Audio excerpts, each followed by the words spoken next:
Hola, ¿cómo están? Bienvenidas, bienvenidos a CNN Prime, jornada llena de noticias. Vamos de inmediato con esos titulares. Con arresto domiciliario total y arraigo nacional quedó la exalcaldesa Maipú, Katy Barriga, luego de la tercera jornada de formalización por fraude al fisco y otros delitos. La Fiscalía Oriente anunció que apelará a la decisión del 9º Juzgado de Garantía, que desestimó la petición de prisión preventiva. El tribunal dio un plazo de 120 días para la investigación.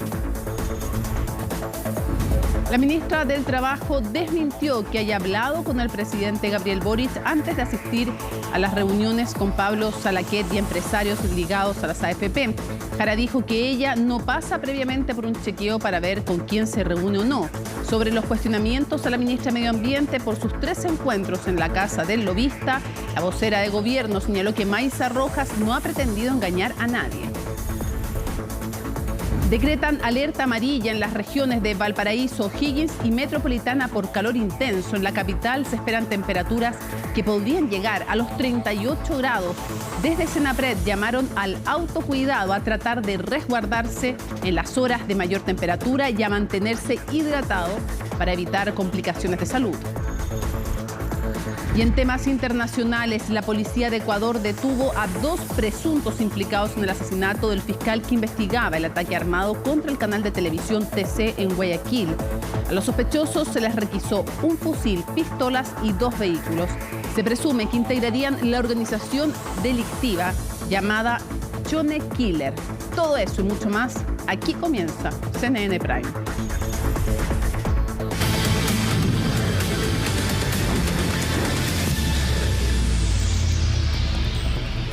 Reparos en Aprodignidad provocó la decisión del Ejecutivo de revisar y eventualmente revocar algunas pensiones de gracia. Tanto en el Partido Comunista como en sectores del Frente Amplio piden precisar el criterio que va a aplicar el presidente en caso de solicitantes con antecedentes penales. La nota es de Estefanía Bustamante. Bajo la atenta mirada comunista está la decisión del Ejecutivo de revisar y posiblemente revocar varias de las pensiones de gracia concedidas en el marco del estallido social. Porque alguien me va a justificar que un ciudadano o una mujer o quien sea que estuvo involucrado y perdió la vista o perdió un ojo o tiene dificultades, digamos, de incrustaciones de balines en su cuerpo, está bien baleado y está bien que lo pierda si tiene una hoja delictual activa? Es la pregunta del timonel PC frente al criterio que afina la moneda para dejar sin efecto algunas pensiones que están bajo revisión del Ministerio del Interior. Un criterio donde los delitos graves serán causal para que el presidente haga uso de sus facultades administrativas. El presidente está en su derecho de ejercer sus facultades, pero más allá de eso creo que no comparto que se separe la discusión respecto de las pensiones de gracia con el origen de las pensiones de gracia.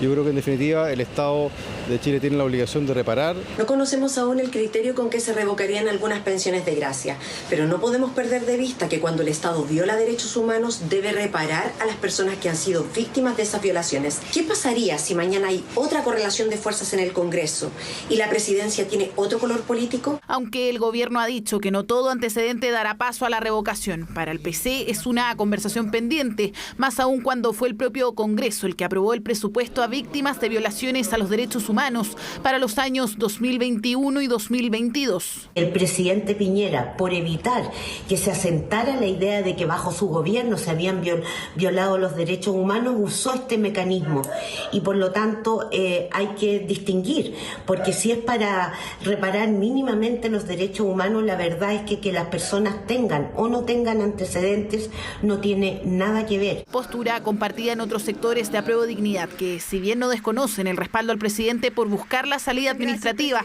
sí llaman a precisar el criterio. Esto considerando que los solicitantes podrán apelar ante la justicia si es que se les revoca el beneficio.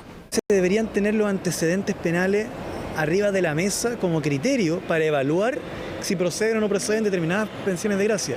Pero en lo que no voy a caer, que cualquier persona que haya cometido cualquier delito por ese hecho no pueda recibir una pensión de gracia. Espero que el Frente Amplio y el Partido Comunista sean leales y apoyen esta medida, que se va a hacer por la vía administrativa, pero también por la vía legal. Claro, porque en el Congreso se debate un proyecto para ajustar la concesión de este tipo de pensiones. Está en primer trámite en la Comisión de Desarrollo Social y en la sala requiere la mayoría de las y los diputados para su aprobación. Lo que hay que hacer es respaldar y simplificarle la vida al presidente de la República. Él ha sido tremendamente claro en cerrar este flanco que se abrió. Además hay que decir con mucha claridad que este es un problema no solo de este gobierno, este problema también lo tuvo Sebastián Piñera. No me cierro a discutirlos, salvaguardando siempre que ante la inexistencia de una ley de reparación integral a víctimas de violación a los derechos humanos se quiera retrotraer algo que no es un premio. Debate legal distinto al administrativo, que dependerá del criterio fijado por la moneda. En el Congreso se discutirá la próxima semana el proyecto de ley, donde el gobierno espera reponer sus modificaciones y reintegrarse a la discusión sobre las pensiones de gracia. Carabineros detuvo a 6 integrantes de una banda dedicada a realizar secuestros. Se trata de 6 personas de nacionalidad extranjera con situación migratoria irregular. Estos individuos formaban parte, al parecer, de una banda vinculada al secuestro que se produjo en diciembre en Santiago, cuando un hombre de nacionalidad colombiana fue obligado a subir a un auto por un grupo de sujetos quienes lo intimidaron, además con armas de fuego. Luego los familiares de la víctima recibieron mensajes en los que se solicitaba el pago de 1 millón de pesos para su liberación. Frente a esta situación, los organismos especializados realizaron un trabajo investigativo que permitió liberar a la persona secuestrada sin pagar el rescate. Además, se llevaron a cabo allanamientos en Estación Central, Maipú, La Cisterna e Iquique, lo que permitió detener a 6 integrantes de esta banda. Sí, a ver, esta es una agrupación vinculada al Tren de Aragua, básicamente que se dedica en este caso a los secuestros y a los secuestros con homicidio en el evento que no se paguen los dineros por el rescate. Lo relevante de esta investigación es que nos puede vincular con una serie de otros hechos que hemos tenido y que estamos investigando actualmente, y también nos vincula con una casa que era el lugar donde mantenían a las personas secuestradas en instante hasta lograr en este caso el pago por el rescate y si no la ejecución, tortura también en el mismo inmueble. Primeramente se lograron 2 detenciones de individuos que estaban vinculados directamente y posteriormente, conforme a las distintas diligencias que se realizaron, se determinó distintos lugares, entre ellos posibles lugares que se mantenían personas privadas de libertad, donde se secuestraban y se les torturaba. Y conforme a los antecedentes que nos señalan hace muy poco rato, efectivamente en un inmueble se habrían encontrado algún tipo de osamenta humana. Un nuevo hecho delictual se produjo en Maipú. Esta vez fue un robo frustrado a una joyería, un caso que se suma a la serie de delitos violentos ocurridos en los últimos días. Por esa razón, las autoridades lanzaron un nuevo plan de seguridad que busca aumentar la presencia de policías en los lugares más complejos de la comuna. El informe es de Belén Saldías.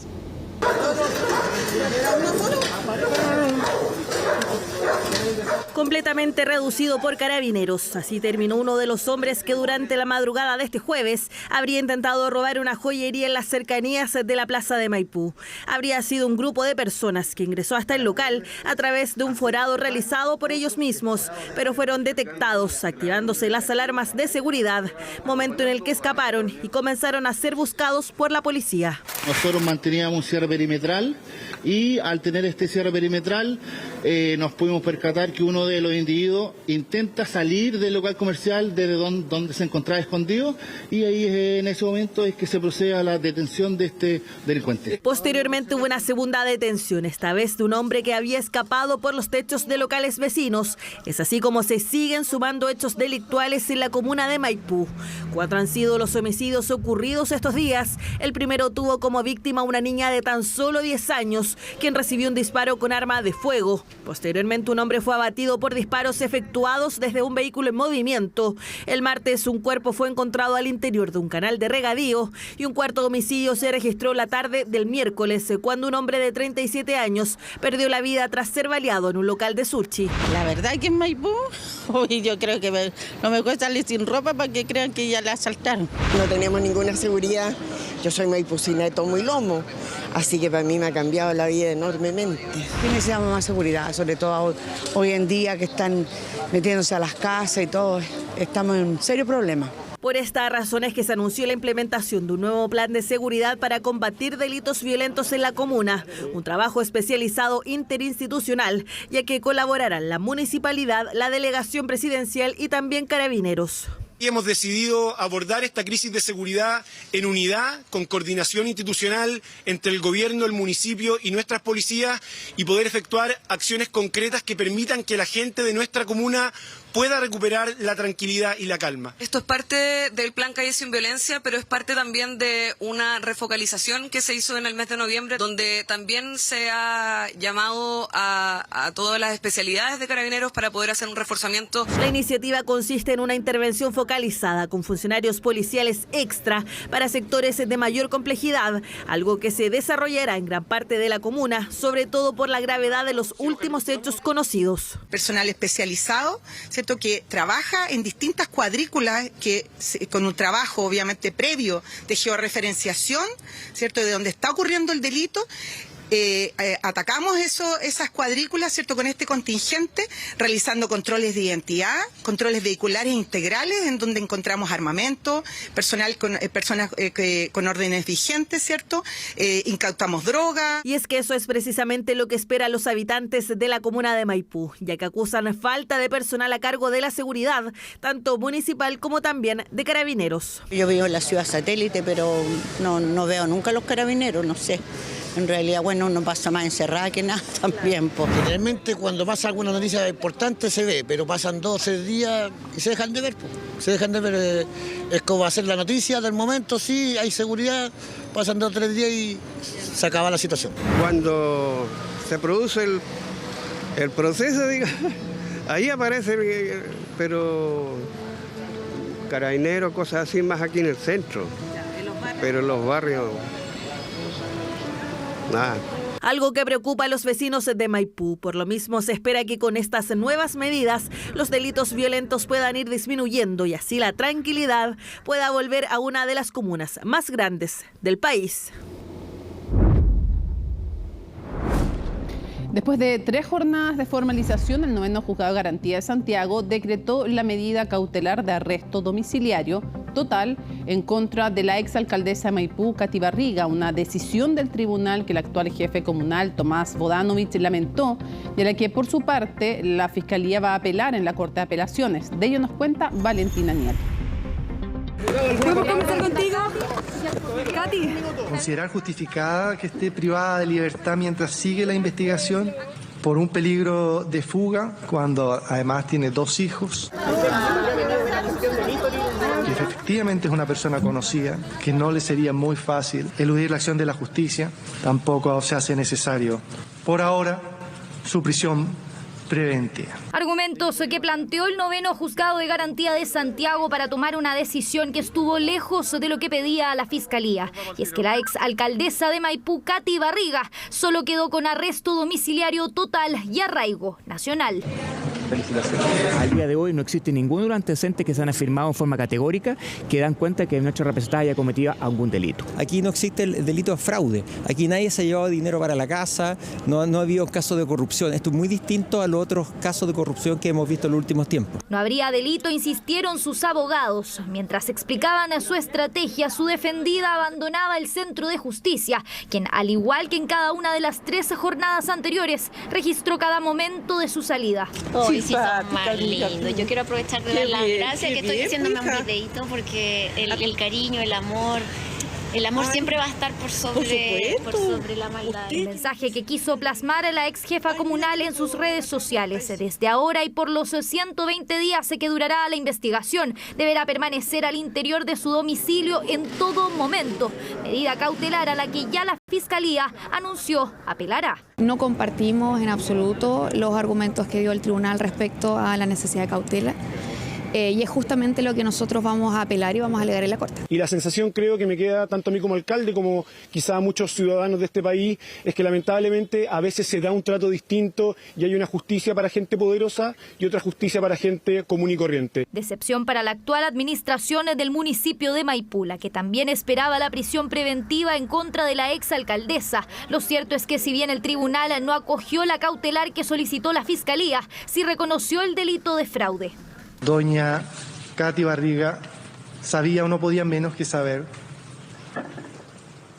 de todas estas irregularidades, de todo este intento constante de ocultar el déficit. Un déficit que el mismo tribunal calificó de exorbitante. Más de 30.600 millones de pesos que acusa a la Fiscalía habrían sido defraudados durante los 4 años de gestión de Barriga, con la estrecha colaboración de exfuncionarios de su confianza. El fraude al fisco se da en una modalidad de administración desleal particularmente grave, y que no es un delito de enriquecimiento. El tipo penal no exige enriquecerse, lo que exige es un perjuicio patrimonial. El delito de fraude al fisco es muy sencillo, es decir, tiene que haber un detrimento patrimonial. Y aquí el detrimento patrimonial se ha indicado que a través de un supuesto déficit. Si ustedes vieron que el tribunal dijo que no existe ningún antecedente que dé cuenta de la existencia de ese déficit. Argumentos de la defensa que Barriga pidió hasta el último minuto fueran también informados en la prensa. Publiquen la defensa. Caminaba tranquila en medio de la expectación que generaba la determinación que finalmente tomaría el tribunal. Y es que insiste que el desfalco que le imputa el Ministerio Público no corresponde únicamente a su gestión. Podríamos decir que se trata de 55 fraudes de democracia viva, 28 fraudes de Vitacura, 20 de Algarrobo e incluso 914 veces lo defraudado por la exalcaldesa Karen Rojo. Pueden haber tal vez una cantidad, puede ser superior a la mitad o más, que vienen de gastos de la administración anteriores, de Vítori y el resto. ¿El resto sí podría entonces haber sido? El resto no es que se haya perdido, estamos hablando de dineros que se gastaron en la comunidad. Dineros destinados no solo a la compra de collares y peluches, también para diversos talleres y eventos que realizaba la municipalidad de Maipú. Por eso, una vez finalizada la audiencia, la exalcaldesa aprovechó de hacer un particular llamado. Y quiero pedirles un favor al respecto. Quienes participaron de todas las actividades, ya sea deportivas, de Fuerza de Mujer, y fueron distinguidas también con este reconocimiento que es el collar. Necesito de todos ustedes para que me puedan enviar esa fotografía. Fotografías que según Barriga serían la prueba de que no se apropió de peso alguno, aun cuando los antecedentes que reveló el Ministerio Público hablan de una coordinación estrecha entre los ex trabajadores, incluso para realizar amenazas. Lo mando aquí y aquí mismo lo borro. Hagámonos todo un Twitter falso, ocupen cualquier Twitter de alguien desconocido, weón, Ramos mentiroso, Ramos curado, Ramos drogado, inventémosle nivel, inventar, da lo mismo, puta, el donoso, infiel, saquémosle la cochina. La guerra sucia nomás. Nosotros la verdad es que entregamos todos los antecedentes que tenía el Ministerio Público, abundantes declaraciones, incluso de mucha gente que también estaba con temor de venir a declarar ante la Fiscalía. Arresto domiciliario en contra de Katy Barriga, que estará en constante evaluación y que podría cambiar en caso de comprobarse amedrentamiento en contra de los testigos. 120 días que tendrá la Fiscalía para terminar las diligencias pendientes, las que podrían definir si la exalcaldesa es culpable o no, en un caso que ha sido definido como el más grande en la historia municipal. ¿Podemos conversar contigo? Sobre este tema vamos a conversar con Marcelo Jadua, que es abogado, uno de los abogados defensores de la ex jefa comunal Katy Barriga.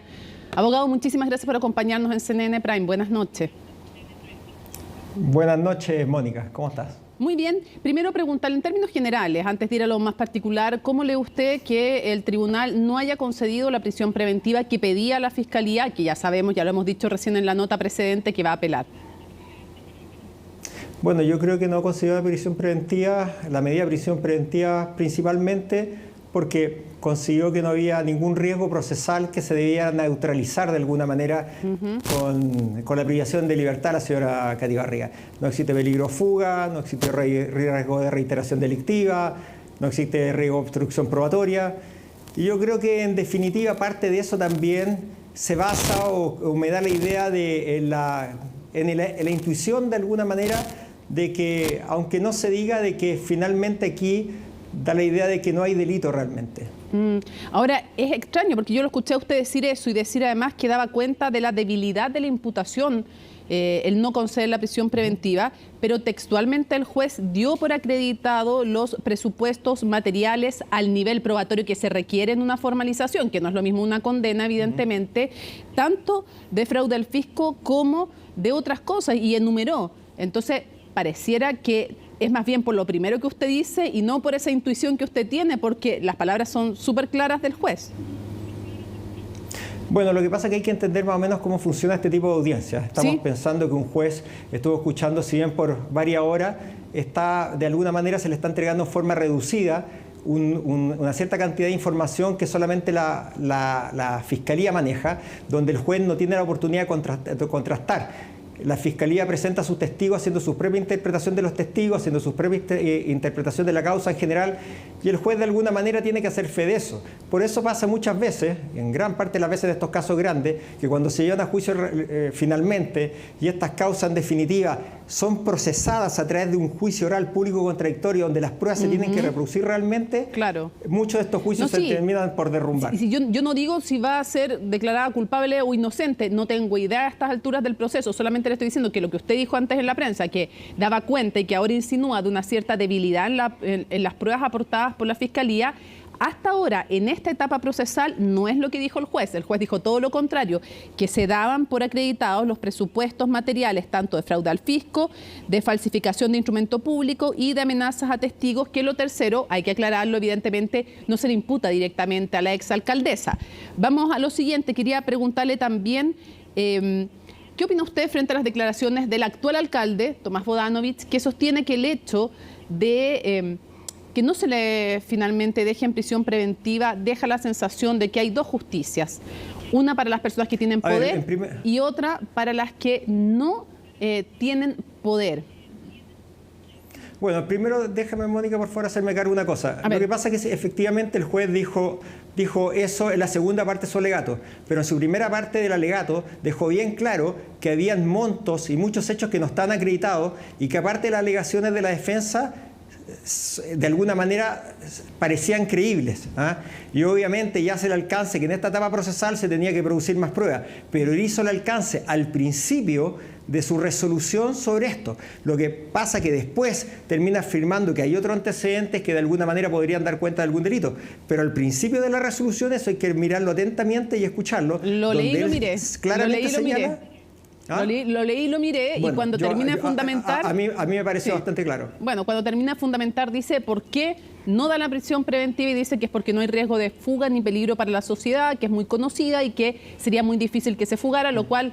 En fin, pero quiero llevarlo llevarlo al otro punto, y se lo uno además a lo siguiente, porque hemos visto otros casos con montos en juego mucho menores a la misma altura del proceso. No estamos hablando de si condena o no condena, sino que en la etapa de formalización, casos como Democracia Viva o el caso Convenio, o hemos visto el caso de Torrealba en Vitacura, y sí se concede la prisión preventiva. Entonces vuelvo con la pregunta inicial que le hacía respecto a las declaraciones del actual jefe comunal de Maipú, que da la sensación de que hay dos tipos de justicia. Uno para los que tienen poder y otro para los que no tienen poder. En primer lugar, las declaraciones tenemos que tomarlas de quien las da. Estamos hablando de un alcalde que seguramente se va a presentar a la reelección, que es un abogado querellante y que tiene que hacer su papel. Yo la verdad es que esa frase hecha de que hay dos justicias, bueno, la verdad es que en los últimos tiempos todas estas frases moralizantes nos han demostrado a quién nos llevan. Pero en definitiva, lo cierto es que aquí no hay dos justicias. Lo que pasa es que tuvimos un juez criterioso en cuanto a la determinación, a lo menos, de la necesidad de cautela. Y eso la verdad que a algunos les molesta por sus tal vez aspiraciones políticas futuras. Pero lo cierto es que comparar los casos, los otros casos que hay de otras municipalidades con el caso de la señora Katy Barriga es totalmente distinto. Acá más o menos está absolutamente gritado que nadie se ha llevado un peso para la casa. Y eso es muy importante. Ni siquiera la Fiscalía, ni siquiera el Consejo de Defensa del Estado, ni siquiera las querellas de la municipalidad se ha dicho eso. Y de hecho, si nosotros seguimos por las versiones del alcalde, el alcalde hace un año dijo que había un déficit de 80.000 millones, después dijo que lo había bajado a 40.000, como que fuera una empresa privada multimillonaria que pudiera bajar un déficit de esa manera. Después termina diciendo en la querella que eran 20.000. Entonces, bueno, tendríamos que ver primero cuál de su aseveración es la correcta. Ahora usted vuelve a mencionar algo que he dicho en otras ocasiones, abogado, y es que aquí nadie se llevó un peso para la casa. Y respecto a ese punto, el delito que se le imputa, fraude al fisco, no requiere que alguien no requiere necesariamente que alguien se lleve, y usted bien lo sabe, dinero para la casa. Es dedicar, es mucho más técnico, podría leer la definición del Código Penal, pero básicamente no requiere que alguien se lleve plata para la casa, requiere que no sean usados los fondos públicos para el fin original y que haya también, de alguna manera, porque hay dos figuras ahí también aparte de fraude al fisco, pero no requiere el fraude al fisco necesariamente que alguien se lleve la plata para la casa, usted lo sabe. No, lo que pasa es que hay una confusión. Usted está confundiendo el delito de... Sí, es una confusión porque lo primero que usted acaba de decir, el delito de malversación de aplicación pública diferente, ¿ya? Sí. Eso es cuando yo ocupo los dineros de un ítem particular del Estado a otro. Por eso le dije que había también una segunda tipología. Pero el fraude al fisco no requiere, lo ha dicho la fiscal, lo ha dicho muchos abogados, no requiere llevarse la plata para la casa el fraude al fisco. No, exactamente, pero sí requiere perjuicio.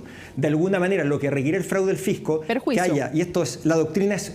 Exacto, perjuicio. Déjeme terminar para que lo entendamos. Sí. Pero más allá de perjuicio, requiere otra cosa más. Requiere operaciones entre el Estado y un particular para perjudicar o, como algunos sostienen, que se genere una administración de alguna manera desleal. Exacto. Y esa administración genera un perjuicio efectivo.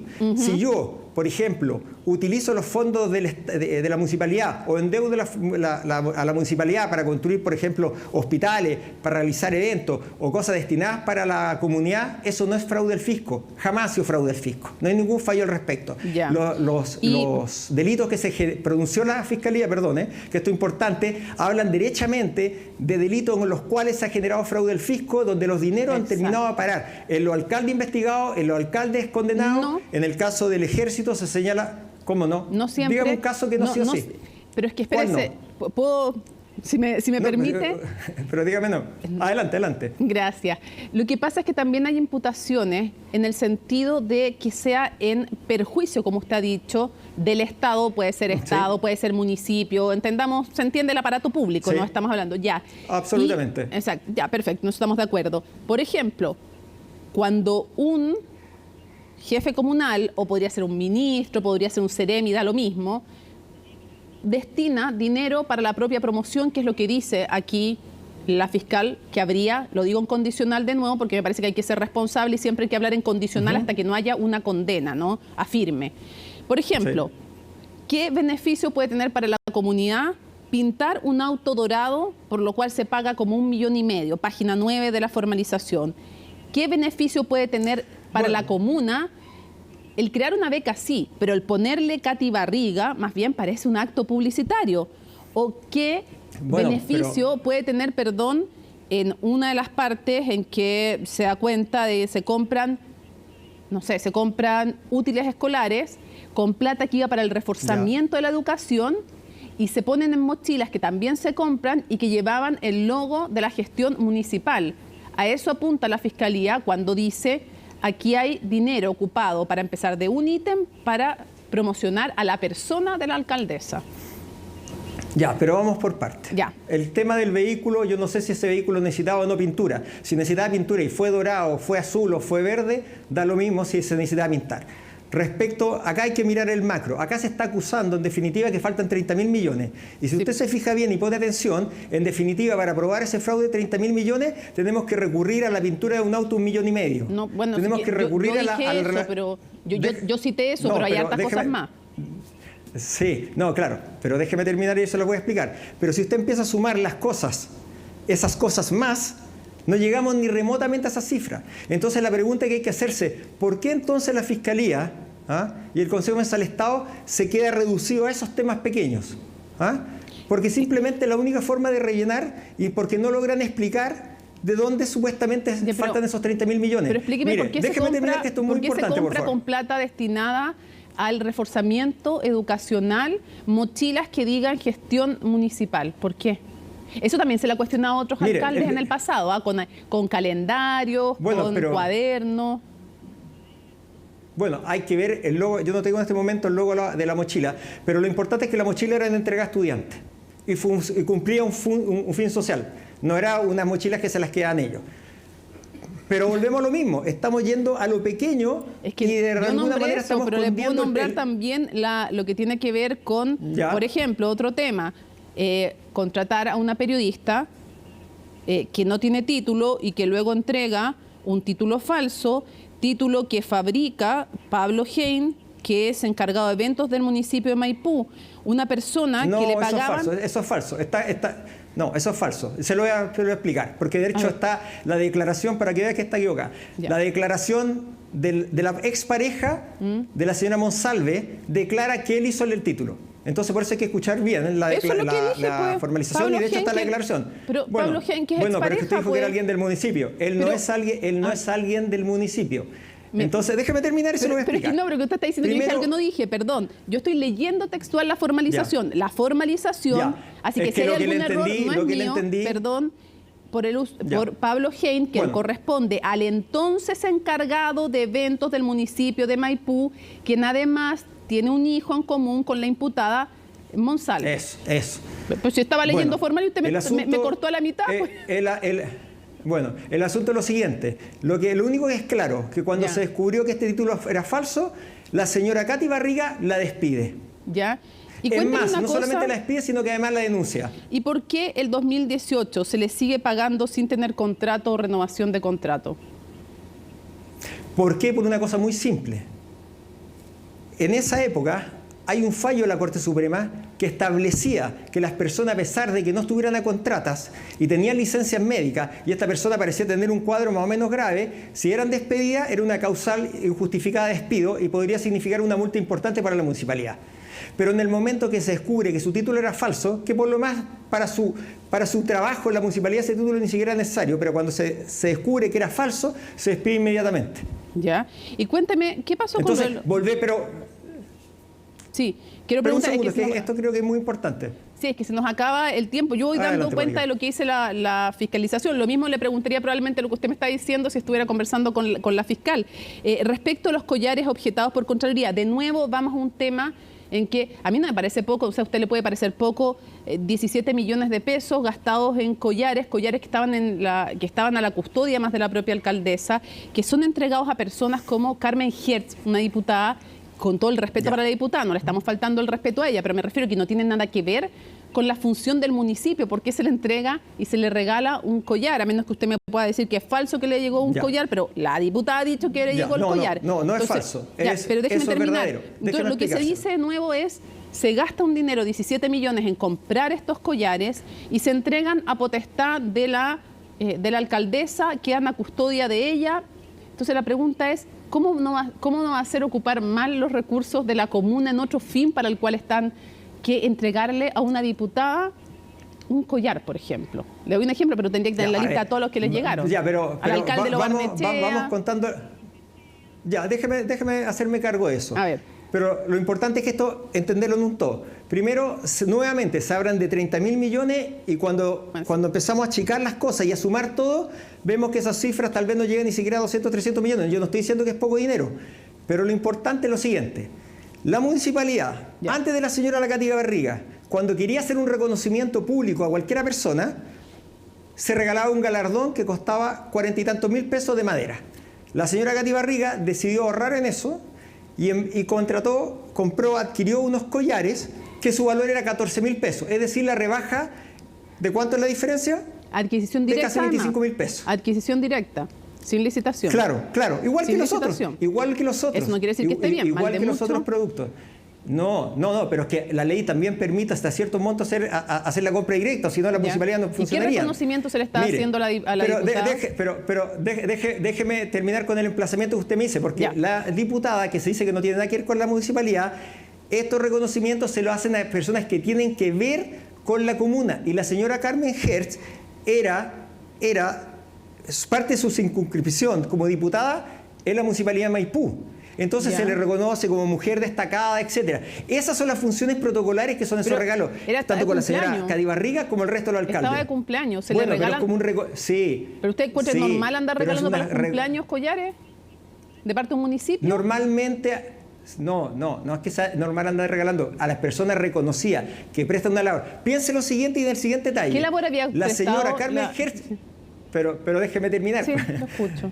Piense lo siguiente.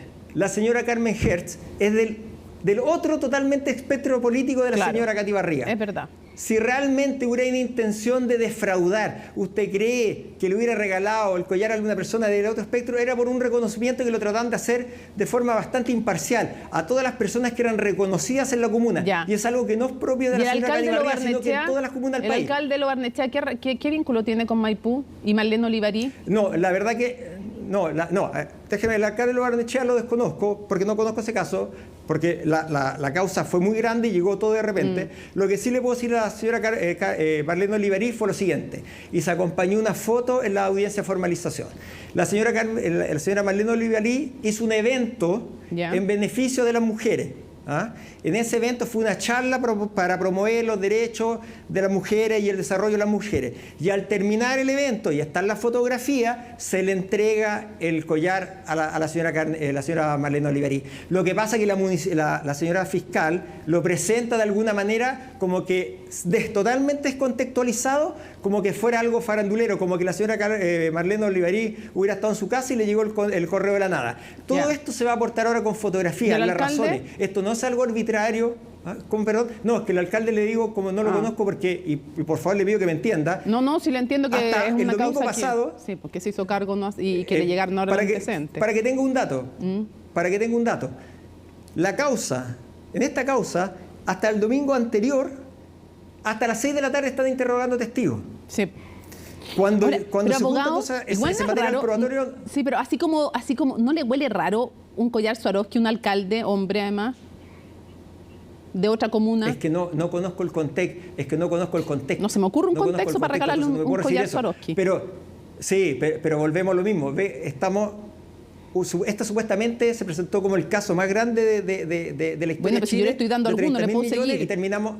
Claro, no, puede seguir, pero no va a llegar una cifra, no va a llegar jamás a los 30.000 millones, ni siquiera va a llegar a los 1.000 millones ni a los 500 millones. Yo no estoy diciendo que 400, 300 millones sea poco. Lo que estoy diciendo, y estoy tratando de hacer el punto y demostrar cómo la Fiscalía ha inflado esto. Ahora, la Fiscalía dice que aquí hay defraudación con actos publicitarios, de los cuales hablábamos. Por ejemplo, una cuenta pública que cuesta 48 millones de pesos. Bueno, nuevamente, respecto de esa cuenta pública de 48 millones de pesos, no fue materia de la formalización, o no la escuché, pero son datos que hasta el momento no manejo. Si no me equivoco, página 9, página 12 la formalización aproximadamente. La puedo buscar si usted quiere, pero por acá la tengo, la página, sí fue.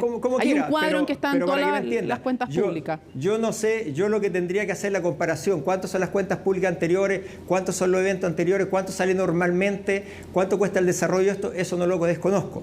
Lo que quiero hacer el punto, y es lo importante, es que la supuesta superdefraudación de la que aquí se habla, no existe. No existe. A ver, pero eso está claro, eso es interesante. Usted me dice, habría que comparar una cuenta pública de un año con otro. Este año costó como 3 millones de pesos. ¿Y con otra municipalidad? Este año costó como 3 millones de pesos, 4 millones la cuenta pública.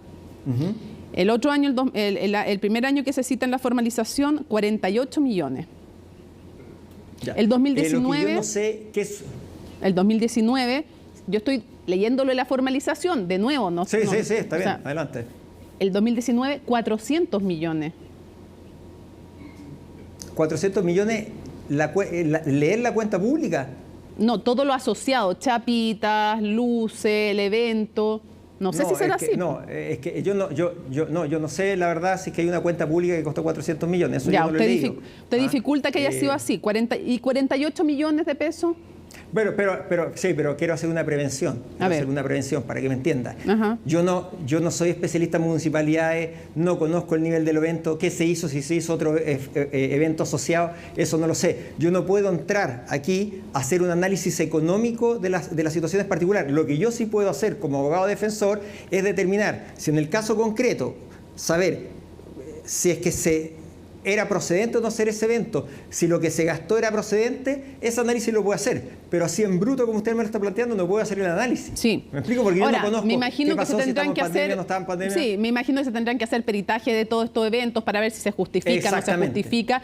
Porque, para ser súper justa, cuando yo leo la formalización, en una dice cuenta pública 48 millones de pesos, el 2019 dice 400 según información de prensa, así que habrá que ver si es efectivo, no es efectivo, peritaje, me imagino todo eso. Ahora, la Fiscalía, lo otro que dice también, por ejemplo, eso también llama la atención, porque aparte cuando hablamos de para qué se destinan los fondos, hablábamos de los útiles, que tenían fondos de otros fines, mochilas con el logo, chapitas, peluches con fondos destinados a la educación pública. ¿Qué tienen que ver peluches? No era poca, eran harta plata, 54 millones de pesos para peluches. Los vimos sentados en una reunión a los peluches, pero fuera de eso, que es anecdótico, porque eso puede ser una humarada, pero yo no sé cómo se puede ligar con la educación pública y su fortalecimiento al comprar 54 millones de pesos en peluche. No le encuentro el link. Lo que pasa es que usted, usted no lo entiende porque no conoce cuál era el destino de esos fondos.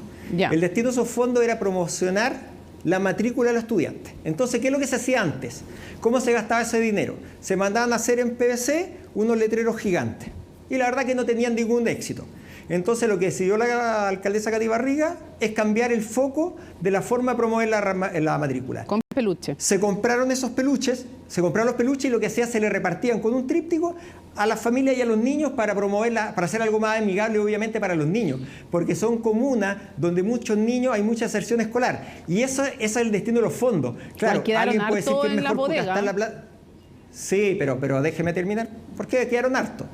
Quedaron harto para que no todo se mire. Lo que pasa es que si todo se mira con sospecha, al final ni una municipalidad de Chile pasa al test de la blancura.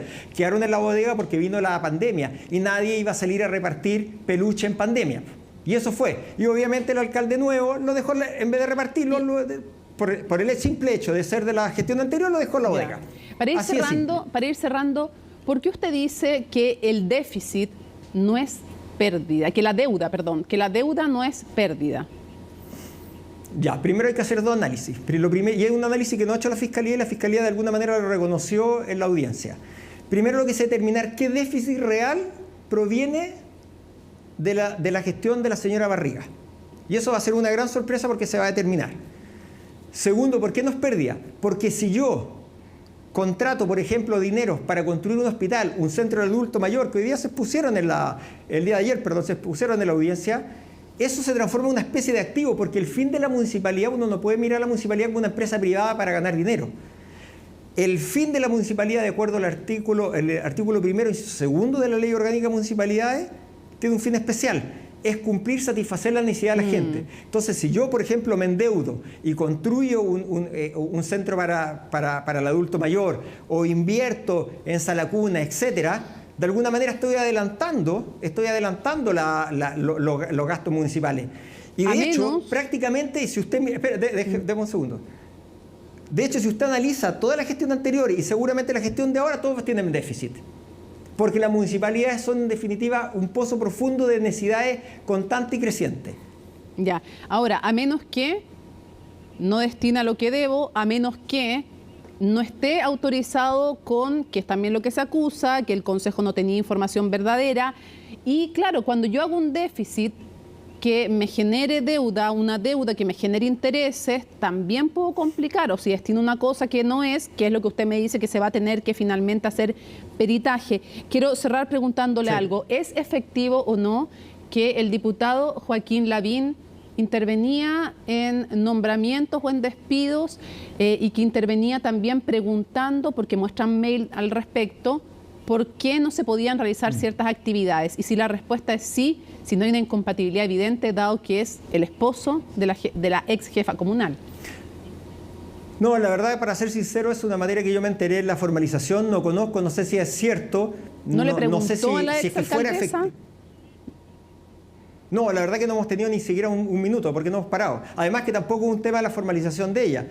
Lo que usted tiene que entender que nosotros recibimos una formalización a bocajarro con una cantidad de información que llegó. Y no estoy tratando de sacarme el punto, porque tampoco ni siquiera lo encontré algo ni siquiera tan grave, ni siquiera algo que me llame mucho la atención. Además, de partida no es mi cliente, ¿ya? No, yo no lo encuentro grave si es que se da en el contexto, por ejemplo, de ayudar a alguien en el sentido de que está aprendiendo a manejar la comuna. Y además que, para ser sincero, no conozco el tenor, todavía no he revisado el tenor de esos mensajes. Ya, bueno, habrá que ver ese tenor de los mensajes, ¿verdad? Que no es parte de la formalización, porque usted también sabe que existe entre los funcionarios públicos el deber de abstención y que hay inhabilidades también cuando hay parentesco. Entonces, por eso que hay que ver qué más presenta la Fiscalía al respecto. Pero para ser sincero no me puedo pronunciar mucho porque lo desconozco, no me puedo hacer cargo de la defensa del señor Lavín, porque no... Ya, cierro preguntándole, abogado... No soy su abogado, etcétera. El hecho de que el Consejo de Defensa del Estado, que normalmente se demora bastante en decidirse a intervenir. Primero que tengamos primero quiero dar por sentado que toda persona goza de la presunción de inocencia hasta que no la condenan. Dicho esto, que en la audiencia de formalización, con el estándar probatorio que requiere una audiencia de formalización, que no es lo mismo que una condena, se den por acreditados los supuestos materiales de ciertos hechos, que sería que no podía no saber la ex alcaldesa, por un lado, que además sea bien lapidario el informe de Contraloría, que además el Consejo de Defensa del Estado decide intervenir cuando no decide intervenir en todas las causas. ¿No nos habla de la seriedad, a lo menos, de las imputaciones en contra de la ex jefa comunal? La historia judicial nos dice que no. Que porque muchos de estos juicios, que normalmente muchas veces entra el Consejo de Defensa del Estado, miremos el caso de Basura anterior, muchas veces termina con mucha gente sin condena. Eso no dice nada. Lo que dice realmente, déjeme terminar, lo que realmente dice quién es culpable o no, son las pruebas en el proceso. Y la verdad, yo sé que a la gente normalmente escucha estas cosas y lo que quiere ver gente presa, quiere que la prisión preventiva se transforme en una cárcel, pero a mí, yo sé que la señora Katy Barriga es inocente y ella sabe que es inocente y por eso está así de tranquila. Y normalmente cuando los juicios se desarrollan y la gente ve los juicios, la gente que se hace el trabajo de ver cómo funciona y cómo se reproduce la prueba realmente, ve que las cosas cambian, que las cosas no eran tan así y además que el Consejo de Defensa del Estado frente a este nivel de formalización prácticamente, en mi concepto, se debe ver como de alguna manera arrastrado. Es muy difícil que la Fiscalía decida formalizar a una ex autoridad, sobre todo por esos fondos que está diciendo, y el Consejo de Defensa del Estado se quede más brazos cruzados. Yo creo que el Consejo de Defensa del Estado, más que mal, tiene que igual hacer su trabajo, presentar la querella y después que los tribunales determinen. Pero a mí me deja sin cuidado, no considero porque el hecho de que entre el Consejo de Defensa del Estado sea una especie de certificado de seriedad o de la verdadera existencia de los delitos, porque eso además, la historia judicial chilena está repleta de casos que nos muestran que eso no es así. Vamos a ver qué dicen los tribunales, que son en definitiva los que van a tener la palabra en este caso, y sea declarada inocente o culpable, obviamente que le vamos a dar la oportunidad, como siempre, para que, si así lo desean, puedan dar cuenta de sus puntos de vista. Muchísimas gracias por habernos acompañado, abogado. A ustedes, muchas gracias por la invitación. Buenas noches. Bueno, y nuevas polémicas continúan en torno a las reuniones privadas de secretarios de Estado con empresarios en la casa de Pablo Salaquet, mientras la ministra del Trabajo desmintió que el presidente Boric haya tenido conocimiento con anterioridad de estas citas. En paralelo, algunos parlamentarios continúan pidiendo la salida de la jefa de la cartera de Medio Ambiente. De ello nos cuenta Colomba Eichholz. ¿El presidente habría estado informado de las reuniones que había sostenido usted en la casa de Pablo Salaquet? Bueno, eso es falso. Tajante fue la respuesta de la ministra del Trabajo, Janet Jara, quien durante la mañana de este jueves tuvo que salir a desmentir que el presidente Boric haya sido quien autorizó la reunión en la casa del lobista Pablo Salaquet. La verdad es que yo le informé al presidente con posterioridad, cuando esto ya estaba cierto en la polémica, y no lo hice con anterioridad porque en realidad me reúno con todo el mundo y no paso previamente por un chequeo para ver con quién me puedo reunir o no, así que aquí la responsabilidad es mía. Fue el medio El Mostrador el que publicó que 3 dirigentes comunistas aseguraron que la ministra informó al mandatario de esta reunión y que incluso él habría dado luz verde a la cita. Nunca un miembro de la Comisión Política ha hecho una formulación como la que cita el artículo del Mostrador. Desmentida la información, las reuniones de ministros con empresarios continúan siendo un dolor de cabeza para el gobierno. No solo la cartera del Trabajo tuvo que dar respuestas. Desde el Congreso siguen los cuestionamientos a la ministra del Medio Ambiente, luego de que se conociera que fueron 3 las reuniones que Maysa Rojas ingresó a la plataforma de lobby. En el tema de la ministra Rojas, creo que ella, al reconocer recién que se juntó 3 veces con el señor Salaquet. Y entonces la única manera de que esto se pueda remediar es que el presidente de la República le pida la renuncia. Es muy fuerte que el mundo político pierda la confianza respecto de una ministra como la ministra del Medio Ambiente. Por lo tanto, yo creo que por pertinencia lo que corresponde efectivamente es que el presidente la reemplace por otra persona que goce de esa confianza indispensable para avanzar. A mi modo de ver, debiera pedir perdón, debiera admitir que fue un error haber omitido esta información, pero también haber participado de estas reuniones. De forma transversal, los parlamentarios aseguran que se quebró la confianza con la ministra Rojas y fue la vocera de gobierno quien tuvo que salir a confirmar el respaldo del Ejecutivo a la secretaria de Estado. Justamente porque el objetivo es retomar este trabajo y hacer avanzar esta agenda, la ministra y su equipo están trabajando para retomar las confianzas que los parlamentarios y parlamentarias han puesto en cuestión. Pero la cartera de Relaciones Exteriores también tuvo que referirse a estas reuniones. Este miércoles el canciller Alberto Van Claveren también registró un encuentro en la plataforma, a pesar de que a su juicio la cita no califica con las características de una reunión de lobby. Inscribí la reunión básicamente para poder cerrar una polémica que realmente en lo que a mi reunión respecta me parecía sumamente artificial. Polémicas para algunos artificiales, pero que tienen a los ministros involucrados en el ojo de las críticas. Este viernes se cumple el plazo para que los ministros contesten el oficio de la Contraloría y finalmente el ente fiscalizador se pueda pronunciar en la materia.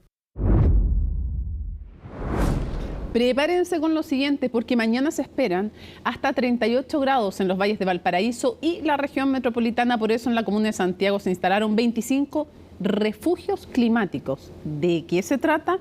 Lo vemos con Daniela González y Leonardo Paredes. Podemos llegar inclusive a los 38 grados en el sector de la cordillera y precordillera. Calor extremo, eso es lo que se pronostica para este viernes en 3 regiones del país. Estamos esperando principalmente en la zona central, y esto concentrado en los valles desde la quinta región hasta la región metropolitana, temperaturas que van a estar bordeando los 38 grados e inclusive podrían sobrepasar levemente estos valores. Las altas temperaturas se van a mantener hasta el día domingo, y para la próxima semana la proyección indica que nuevamente podríamos volver a presentar un nuevo incremento de estas máximas. Estamos hablando de la primera gran ola de calor del año 2024. Por eso, en la comuna de Santiago decidieron instalar 25 refugios climáticos. Para enfrentar las olas de calor y la crisis climática. Y es que hoy día damos a conocer a la opinión pública e invitamos a la ciudadanía a utilizar la primera red de refugios climáticos en nuestro país. La Catedral Metropolitana, distintas iglesias y compañías de bomberos servirán como refugio para el calor extremo desde este jueves 18 de enero hasta el 31 de marzo. Este es uno de los refugios climáticos de la comuna de Santiago, un espacio con sillas para descansar, agua para hidratarse y en muchos casos aire acondicionado. Estos lugares funcionan como puntos de hidratación, pero también se siguen realizando labores diarias. Aún así, la gente agradece estos espacios. ¿Y dónde van a ser esos lugares? Este es uno, por ejemplo. Este es uno, está re bueno. Sí, porque aquí está fresquito, está rico. Está fabuloso, en otros países no, pero en otros países tienen que aguantar toda la calor, andar en la calle, pero aquí por lo menos tenemos donde resguardarlo, tener un lugar donde cuidarlo nosotros, porque la piel de nosotros es muy delicada y hay que cuidarse. Es una buena opción porque de verdad hoy van a haber como 35 grados y nosotros tenemos que hacer trámites que son como inevitables, no podemos posponer.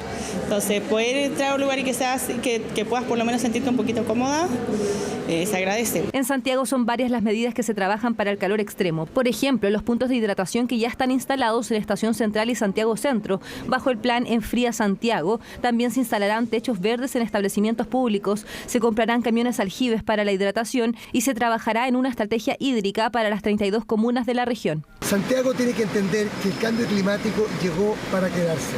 Esto no es una fake news.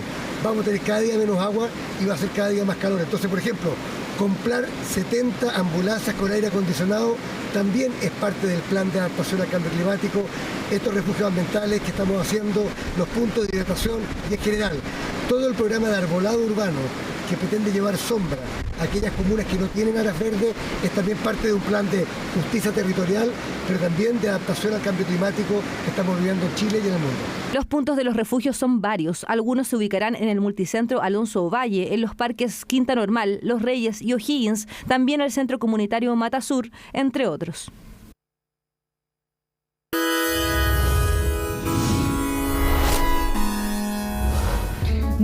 noche, 24 minutos. Estamos listos para, junto a Paloma Ávila, poder revisar lo que ha sido este Congreso Futuro. Bueno, mañana sigue, sábado, pero cuéntanos cómo ha sido esta semana. Mira, este Congreso Futuro ha sido, como siempre, un encuentro. Hoy día hablaba con una de las expositoras, Jimena Ogavir, y me decía, estos son como los Panamericanos, pero de la ciencia, del conocimiento, y la verdad es que lo son. Uno puede ver en el Congreso Futuro desde niñitas chiquititas hasta los papás, las mamás, también adultos mayores asistiendo a las charlas, y todos compartiendo en un entorno muy estimulante, porque cada vez el Congreso crece más y tiene también más actividades periféricas, no solo en Santiago, sino a lo largo de Chile. Otra condición que no muchas actividades pueden disfrutar, ¿no? Descentralizar el acceso a todas las oportunidades y a los estímulos. Y este Congreso, como siempre, ha tenido visitas estelares. Hemos tenido, sin embargo, una sobrerepresentación de speakers hablando un poco más sobre inteligencia artificial, que es el tema que se tomó 2023 y que utilizamos este Congreso Futuro para entender y desglosar este tema en su complejidad, que es tan profunda, ¿no?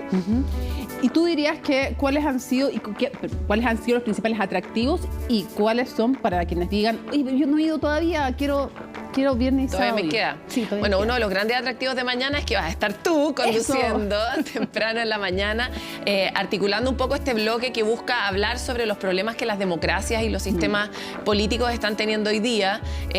Va a haber grandes expositores como Daniel Innerarity, que ya lo hemos tenido aquí en CNN de manera remota, pero mañana lo vamos a tener en carne y hueso ahí dándonos su charla. Lo hemos tenido en el programa Democracia que conduce Carola Urrejona. De hecho, y mañana un poco vamos a hablar de eso en el bloque inicial de la mañana, pero también vamos a hablar de neurociencia, que es uno de los temas que también en CNN le hemos dado mucha profundidad y mucho alcance, porque sabemos que el proyecto de descifrar el cerebro es uno que tiene a la humanidad muy enfocada, por un lado, por todos los alcances económicos que puede tener este desarrollo, tanto para las grandes tecnológicas que quieren saber cómo se comporta nuestro cerebro, entre otras razones para manejarla, no con tan buenas intenciones. No solo por el desarrollo. No solo por el valor del conocimiento, pero también las personas tenemos grandes posibilidades de encontrar soluciones a enfermedades graves que se van a dar con mayor prevalencia a medida que la población envejezca, como las enfermedades degenerativas, que son enfermedades a las que todos nosotros, que probablemente vamos a vivir 100 años, estamos mucho más expuestos que lo estuvieron nuestros antepasados. ¿Tú dices 100 años? Yo diría que tú y yo segurolas que vamos a vivir 100 años. Además estamos tan sanos. Además estamos tan bien tenidas. Estamos tan bien tenidas que de más que llega. Pero no más con el aire acondicionado que nos ponen esto. También que nos mantiene como criogenéticamente, ¿no? Exacto, yo creo. Pero mañana vamos a tener entonces como todo este recorrido de la mano además de grandes conductores de toda la televisión chilena. Aquí nos comportamos bastante como la Teletón cuando llega la ciencia en el marco del Congreso Futuro.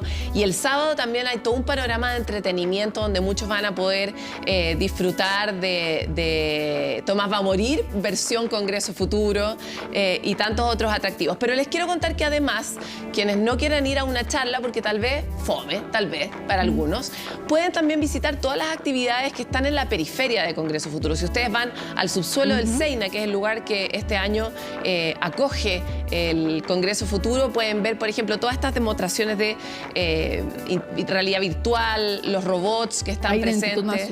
En el Instituto Nacional tiene un centro cultural que se llama Seina, que está al lado del Instituto Nacional y que tiene varios pisos abajo y también varios pisos hacia arriba donde se realizan charlas abiertas al público y las personas ya no solo pueden ir a escuchar a alguien, sino interactuar con alguien. A mí me tocó conducir una conversación entre Peter Singer, una de las grandes estrellas de este congreso que se presentó justamente hoy, y Dale Jamieson, que es uno de los grandes desarrolladores del respeto que necesita la naturaleza y de relevar la conciencia que tenemos que tener respecto del valor de la naturaleza en el mundo. Así que ha tenido de pe a pa todo lo que te puedas imaginar. Y vamos a seguirle preguntando al pensador de Rodán que está afuera, ¿o no? Todavía, Rodán le subiste heavy el pelo, pero sí. Bueno, pero sí, es un pensador, que te contesta preguntas sobre inteligencia artificial y todavía está vigente, pero también hay otros robots adentro con los que también puedes conversar y todos ustedes pueden ver los detalles de qué tipo de robot hay y qué hace en todas las publicaciones que ha desarrollado Futuro 360. Esta semana se ha desplegado con todo el equipo de Futuro y a través de las redes de TikTok, de Instagram, está compartiendo todas estas curiosidades que todos ustedes pueden disfrutar con su familia si es que quieren asistir al Congreso. Amigos me preguntan a través de las redes sociales si es al lado, cerquita de la Universidad de Chile, para quienes son de provincia, que no tienen por qué ubicar dónde está. el Instituto Nacional, ya está cerquita de la universidad. Pero también hay actividades a lo largo de todo Chile, quienes son de provincia, como dices tú, Mónica, que también eres de provincia. Sí, pues. Sabes que en cada una de las regiones hay actividades organizadas con los speakers principales de Congreso Futuro que están viajando alrededor de Chile y que por lo tanto también tienen que informarse sobre cómo está desarrollándose Congreso Futuro en sus regiones y pueden enterarse más en este programa que ocurre a mediodía en la transmisión de Congreso Futuro, donde también se hace contacto con alguna región y se cuenta como qué es lo principal en cada lugar. Así que realmente está desplegado en todas partes, es sin duda una fiesta del pensamiento, del punto de vista crítico, de la información, que nosotros nos dedicamos todo el tiempo a tratar de que la información tenga la relevancia que se necesita en estos tiempos de posverdades y de muchas mentiras que se difunden con mucha facilidad, así que cualquiera de ustedes puede acceder a este conocimiento fácilmente porque además se transmite a través de los canales de CNN, se está transmitiendo toda la programación durante todo el día.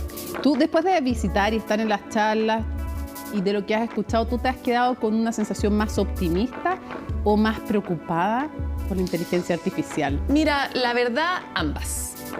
Ambas, porque todo el rato estamos enterándonos de una nueva posibilidad. Por ejemplo, hoy día tuvimos una entrevista muy interesante sobre una posibilidad para resolver el hambre a través de la creación de una proteína que se crea de aire, sol y bacterias. Imagínate que la abundancia que hay de aire, sol y bacterias y por lo tanto podríamos darle comida a muchas personas en el mundo. Entonces eso es fascinante y hay muchos de esos desarrollos que ocurren gracias a que la inteligencia artificial está a la base, generando como un soporte para poder procesar datos a una velocidad que nos permite acceder a un conocimiento increíble, ¿no?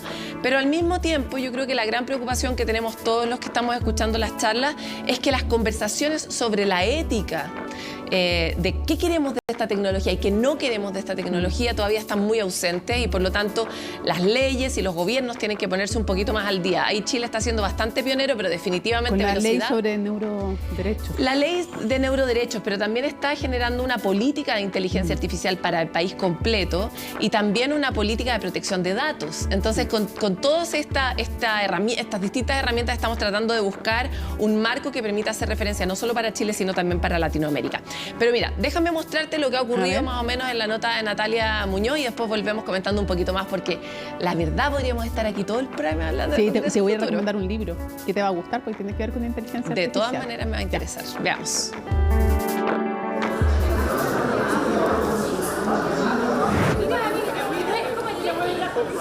Las mascotas llegaron hasta Congreso Futuro a ver un referente a nivel mundial si de animales se trata y la reducción del sufrimiento de las diferentes especies.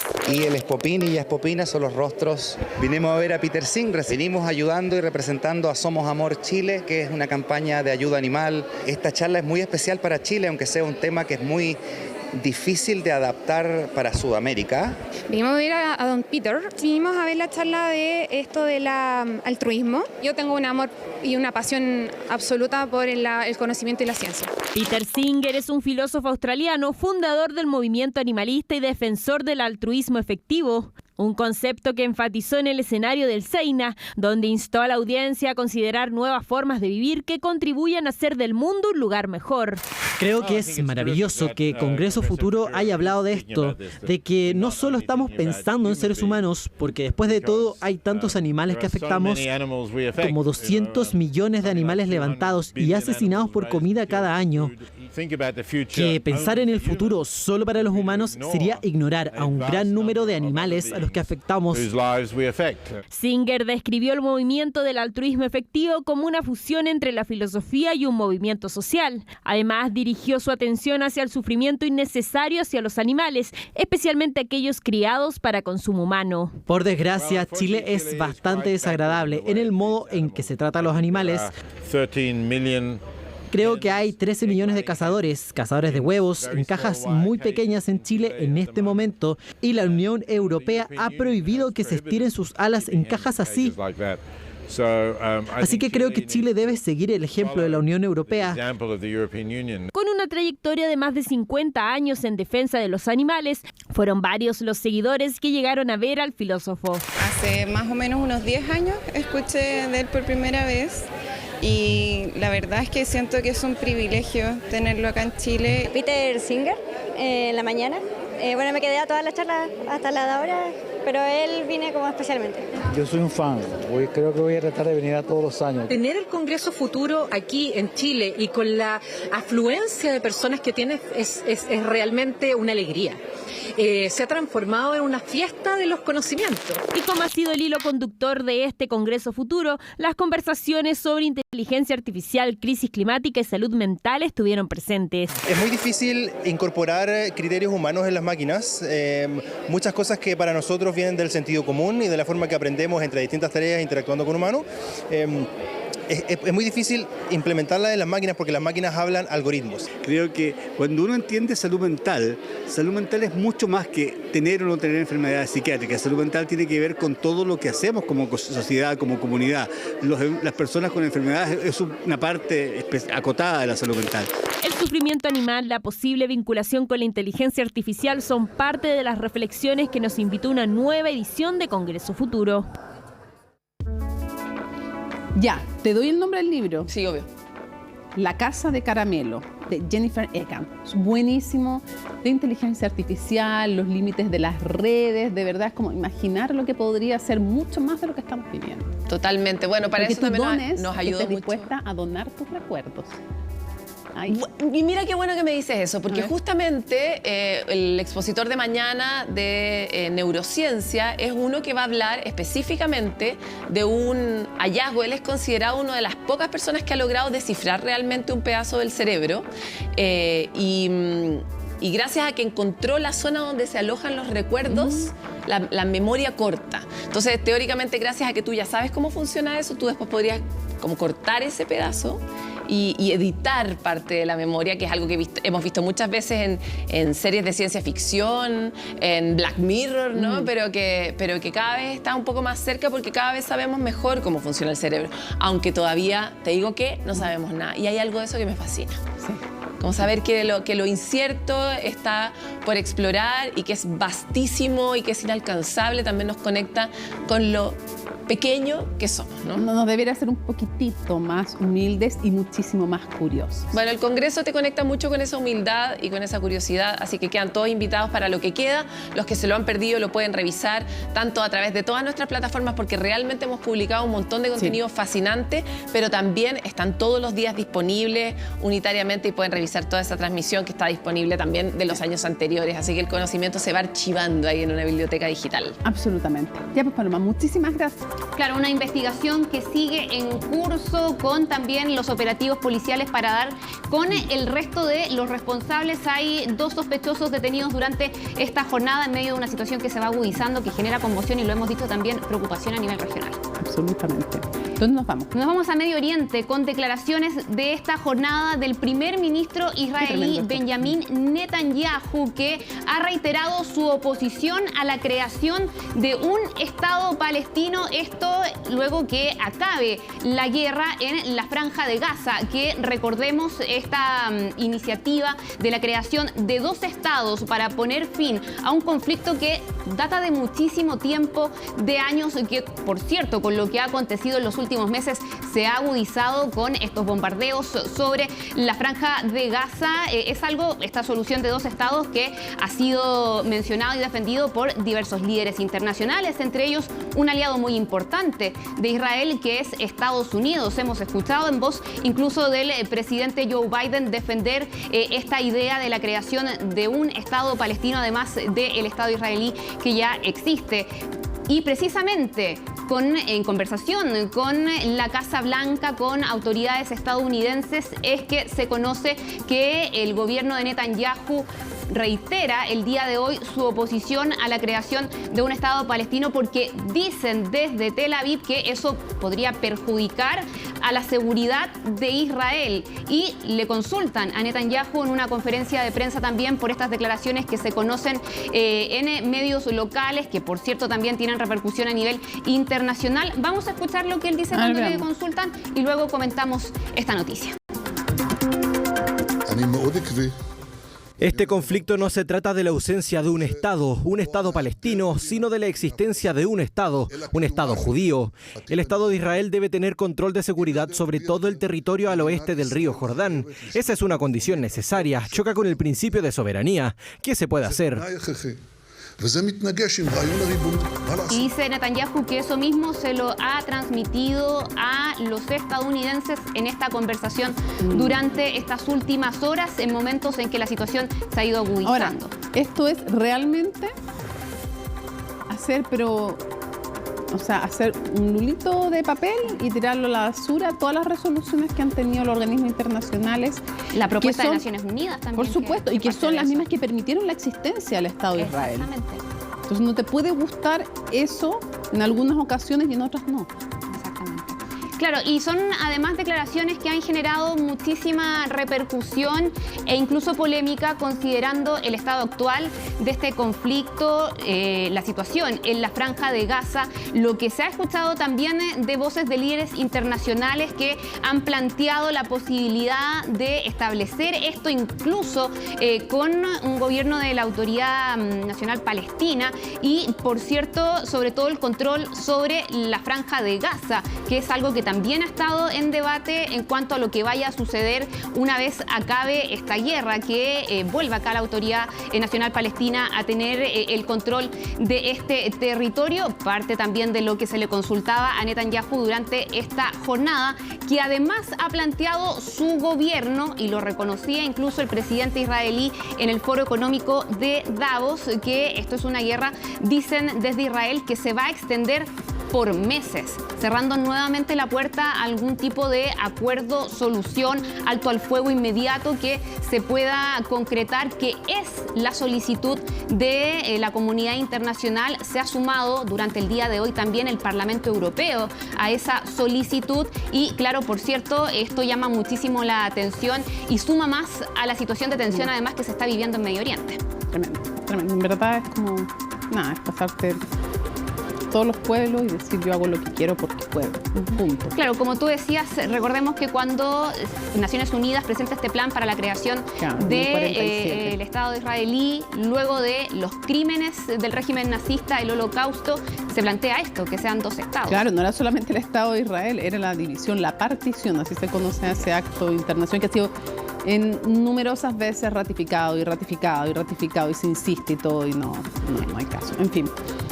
De Medio Oriente nos vamos ahora a Alemania a revisar estas imágenes que han marcado los últimos días, prácticamente casi la última semana. Son masivas manifestaciones que se han llevado a cabo en diversas ciudades de este país europeo en contra de la extrema derecha, en contra del partido Alternativa para Alemania. ¿Y por qué? Se preguntarán ustedes, porque esto incluso está teniendo también alcance a nivel de discusión política.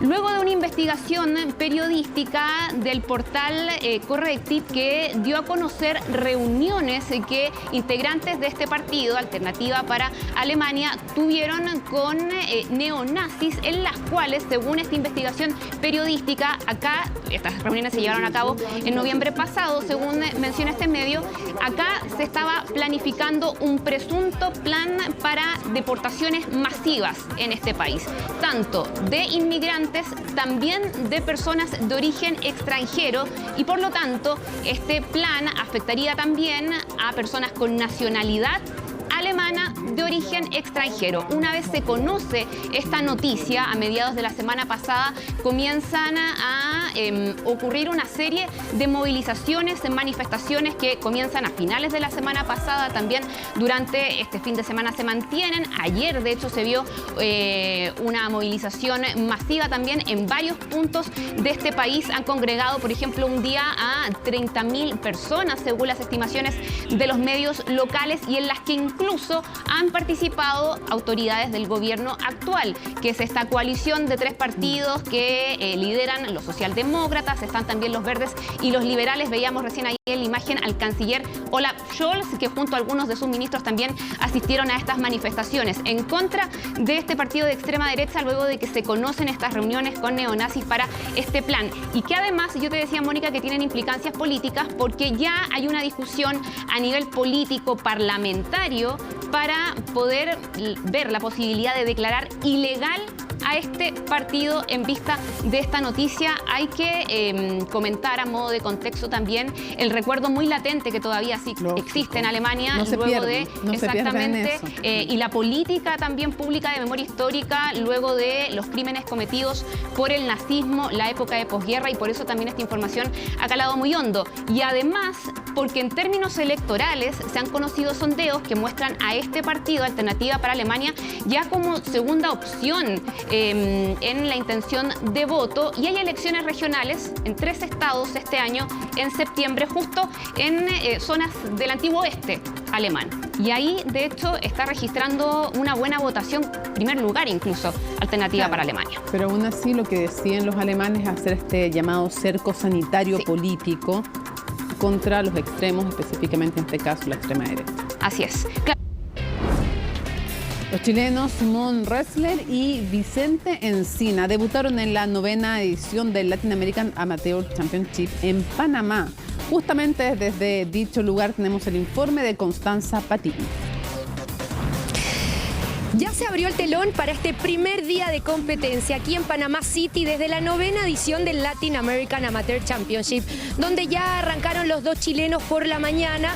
Hablo de Simón Ressler y también Vicente Encina. Las condiciones climáticas no fueron del todo buenas porque se levantó muchísimo viento y eso claramente complicó la participación de ambos chilenos. Ressler, que por otro lado es hermano de Toto Gana, ganador de la edición 2017 del Latin American Amateur Championship, terminaba con 7 sobre el par. Tan solo 3 birdies en su tarjeta, pero algunos errores entonces lo dejaron dentro de la medianía para abajo de la tabla. Y Vicente Encina también con un juego que terminó, la verdad, bastante desmotivado, pero con ganas de afrontar el día de mañana y lograr pasar el corte clasificatorio. Tenemos el testimonio de ambos jugadores aquí en CNN.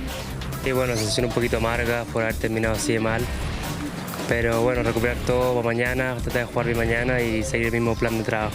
Hiciste algunos errores ahí. ¿Qué sentiste tú que fue básicamente la falla? Sí, la verdad venían jugando muy sólido hasta el hoyo 7, que era material al agua, hizo un doble malo. Después ahí me arreglé un poco con un verde al 10 y jugué mal. El 11 hizo un triple. Y ahí me costó levantarme un poco, por ahí la traté de luchar, no me salió mucho, pero bueno.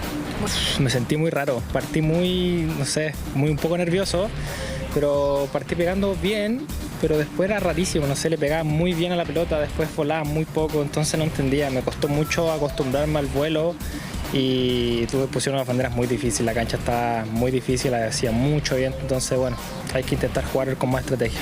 Partí muy nervioso hoy día, entonces yo creo que intentar darle más con calma e intentar jugar lo mejor posible. Vicente, independiente del resultado, ¿qué significa para ti estar en un evento de esta magnitud?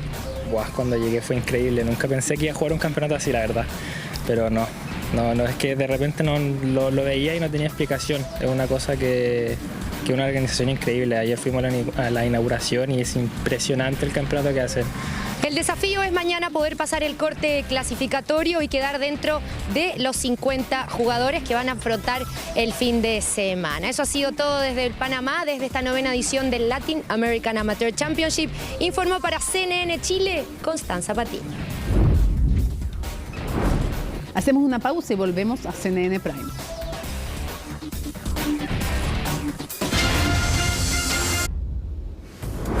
Y con esta estupenda recomendación termina CNN Prime, viene CNN Tiempo y como cada jueves Matilde Burgos nos acompaña con CNN Íntimo, imperdible como siempre.